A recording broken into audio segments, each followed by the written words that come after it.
ছোট্ট বন্ধুরা, সে অনেক অনেক দিন আগের কথা। দপদপিয়া গ্রামের পাশে ছিল একটি বড় জঙ্গল।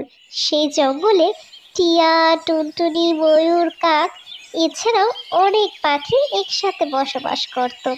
তারা সবসময় একে অপরের বিপদে এগিয়ে আসতো। তারা সবসময় একে অপরকে সাহায্য করত। সেই জঙ্গলে ধন সম্পত্তি ছিল প্রবল, কিন্তু তবু সেখানে পাখিরা খুবই সাধারণ জীবনযাপন করত, কারণ তারা ছিল খুবই সৎ এবং পরিশ্রমী। এভাবেই তাদের হাসি খুশিতে দিন কাটত। সুপ্রিয় দর্শক, আমাদের আজকের খবর এ পর্যন্ত। সঙ্গে থাকার জন্য অসংখ্য ধন্যবাদ। কি গো, তুমি এখনো যাওনি? তাড়াতাড়ি যাও, জমিতে যে বীজ রোপণ করতে হবে। তুমি গেলে তারপর আমিও তারপরের কাজে যাব। আরে গিন্নি, যেতে তো হবেই। তুমি আমায় কিছু খেতে দাও, এরপর খেয়ে দে, তারপর কাজে যাই। এরপর টুনি টোনাকে খেতে দেয়।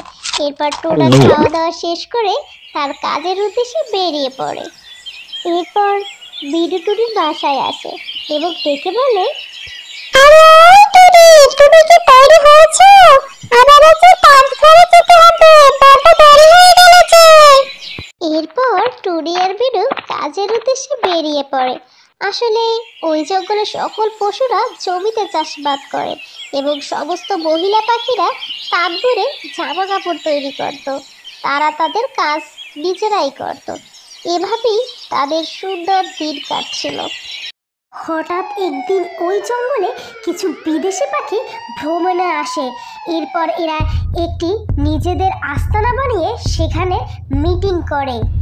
সেখানে পেঁচা অর্থাৎ মাইকেল সবাইকে বলে, তোমরা সবাই দেখিয়াছো এই জঙ্গলের কত বিশাল, আর এখানে ধন সম্পত্তি কত বিশাল।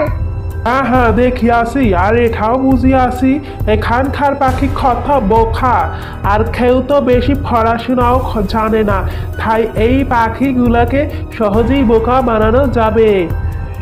তাই এই সম্পত্তি থাকার পরও শুধু শুধু তারা গাধার মতো কাজ করে বেড়াচ্ছে। আমার মাথায় একটি দারুণ বুদ্ধি আসে।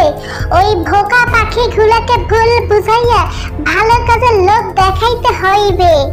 তুমি ঠিকই বলিয়াছো। তুমি আর আলফাটা মিলে পুরুষ পাখিদের বুঝাবে, আর এখানে আমি আর মেঘার রানী মিলে সমস্ত মহিলা পাখিদের বুঝাইয়া বলিব, আর আমাদের কাজ খুবই সহজ হইয়া যাইবে।